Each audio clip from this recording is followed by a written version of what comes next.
So many of you have been asking for a garden tour. And while it's kind of hard to really show you the breadth and depth of my garden, I'm going to show you a few key highlights of what I call my kitchen garden.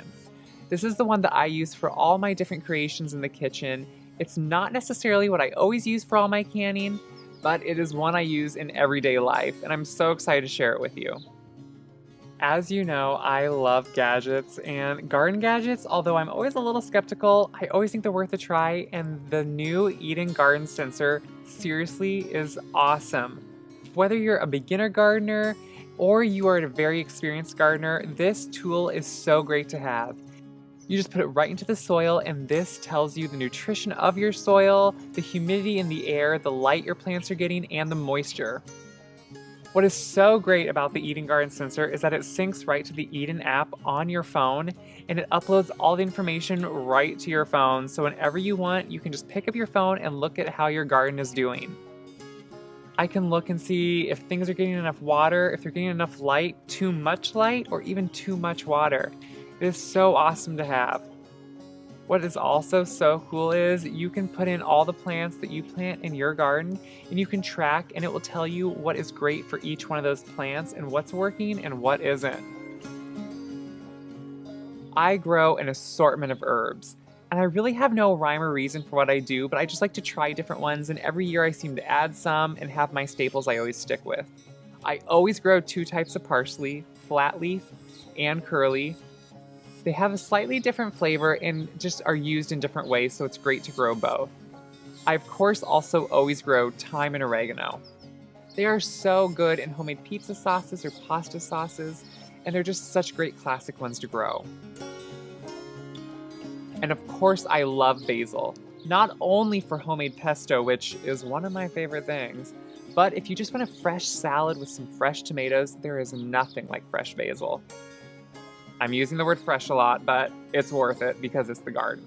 And stay tuned because I'm going to be doing a ton of videos using these herbs this summer, and especially a basil pesto because it's classic and I love it.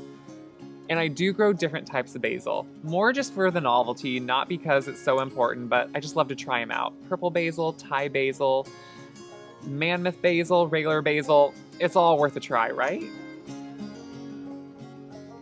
My turnips are doing really well. I'm picking some, but I'm also making sure to thin them out. When you plant turnip seed, it's so small that you can't really plant it like one every inch or two. It's just too little, and I kind of just throw a whole bunch into the trough. But then when it comes up, they're way too close together to really grow well. So I always go through and weed out the ones that aren't doing well to give the other ones more ample space so they grow into larger turnips. Then when they're ready, I'm able just to pull these beautiful turnips from the ground, cut off the tops and the root, and enjoy a fresh turnip. I know some of you are thinking, seriously, how old are you that you love turnips? I'm not that old, but I just love the fresh flavors of these vegetables, and I think if you try them out, you will too. I also love growing broccoli and cauliflower. It's one of my favorite things. You get these beautiful heads of broccoli, and I know a lot of people think, oh, what are you gonna do with all that broccoli at once? I eat it. You can roast it, saute it, eat it fresh. It is so delicious. And did you know with broccoli, once you get that first head, don't pull the plant. One time I didn't know that, and I remember my mom was like, Caleb, leave the plant. It keeps producing little broccoli, and it does all throughout the season. So just cut that one head, leave the plant, and you'll keep getting these little broccoli florets all throughout the growing season. Cauliflower takes a little bit more work. If you don't tie up your cauliflower, it can blanch in the sun and turn yellow and bitter. And yes, you can buy ones that are called self-blanching, meaning the leaves are supposed to curl up on themselves, but I found it really doesn't work that well. So I always tie up all my cauliflower. When you see it get a small head in the center, just tie it up with some good twine, and so none of the sunlight can get into the head. Then just go in and feel it every so often, and when it gets to the size you want, open it up and you will have a gorgeous head of cauliflower. I also grow an assortment of peppers, from extra hot to mild and sweet. I love to have variety for canning and cooking and just eating fresh. It is so fun to try different ones out. One of the hottest ones I grow is the ghost pepper, and seriously, I didn't think I had a problem with heat, but the ghost pepper has made me meet my match. It is so hot, but it's fun to grow and just throw a little bit into certain dishes. fresh tomatoes are seriously one of my favorite things. For one, there are so many different varieties you can do, and heirloom are one of my favorite to grow in my kitchen garden.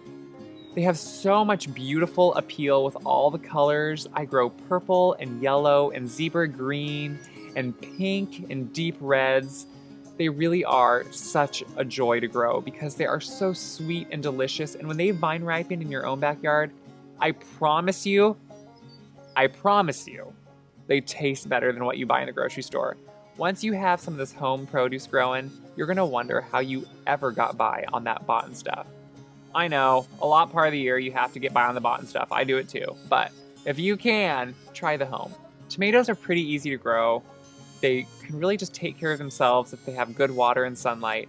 But I do make sure to nip off those little suckers. I don't think sucker is a technical term, but it's just what I call the little growths that come out on top of some of the leaves.